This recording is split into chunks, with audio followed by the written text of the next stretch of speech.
They accuse the IDF of seeking to carry out mass slaughter of civilian casualties. Hello, you've just described your side. You've said nothing about the IDF, you've just described your own side.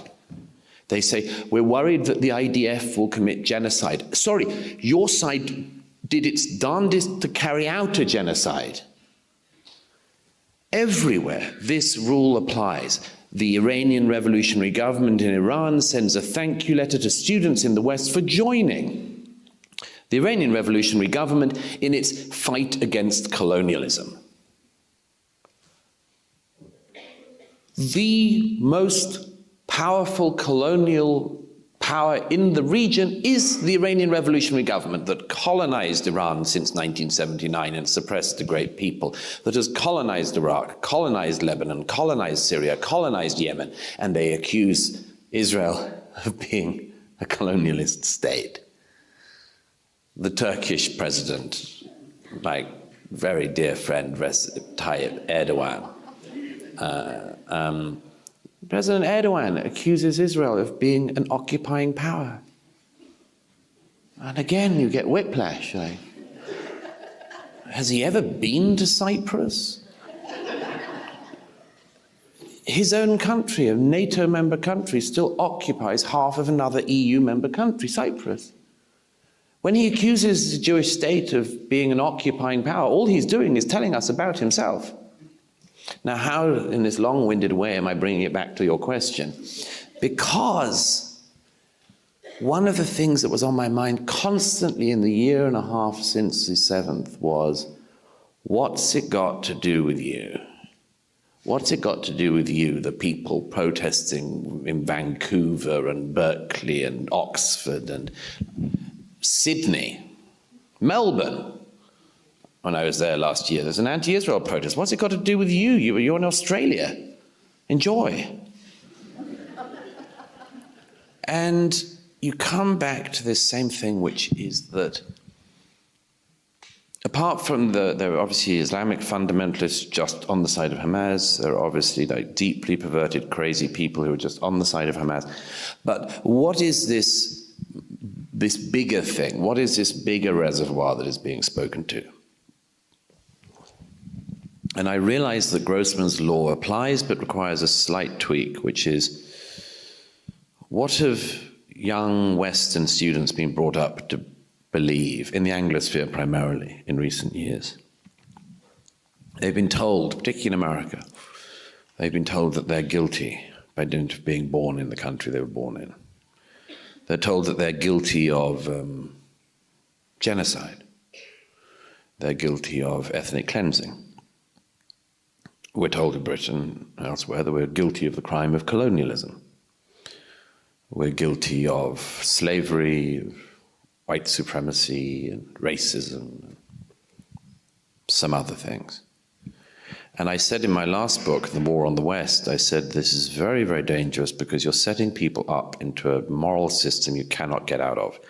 It's a system of guilt with no possibility of forgiveness, because nobody is alive who did the thing and nobody is alive who could forgive. So all you're saying is you should live your life in an unrelenting cycle of guilt. And I knew that would burst someday, somewhere.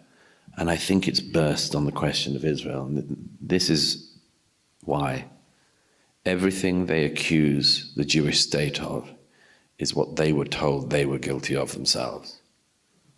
Look at these students. They are accusing Israel of genocide because they were told they themselves are guilty of genocide. They accuse Israel of being white supremacist. Have you been? They accuse it. Why? Because this is what they were accused of. This is projection on a massive scale.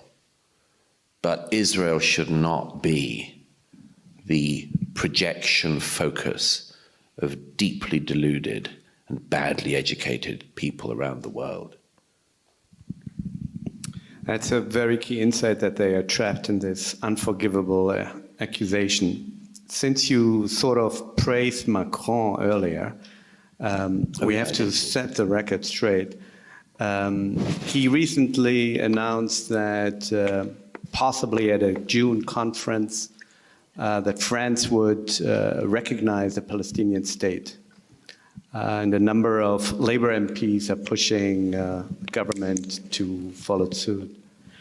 What is your analysis of this idea, and how much would it advance or hinder peace?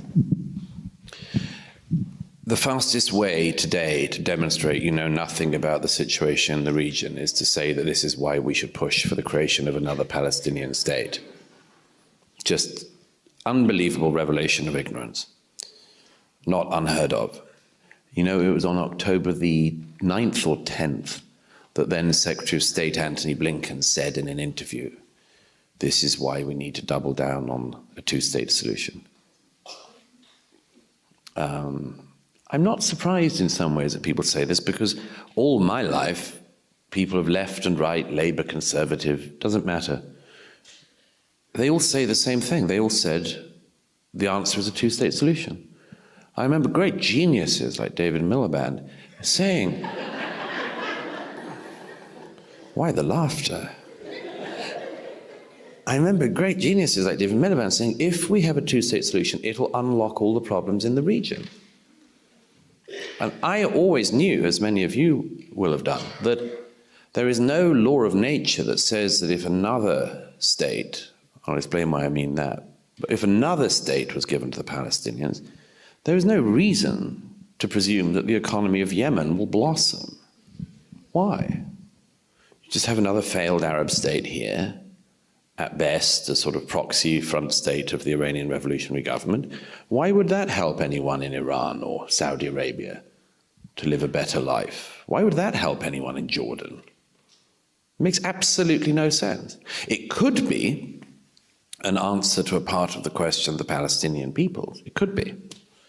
But it does nothing for the region. The idea it does anything for the wider world, and this is a presumption of many people protesting against Israel in the last 18 months, is the presumption that for the wider world something will happen if you create another Palestinian state. And this is what I hear all the time, is you've got to address this fundamental injustice, and if you do, good things will follow. I'm sorry, this is not thinking in the realm of politics. We are in the realm of magic.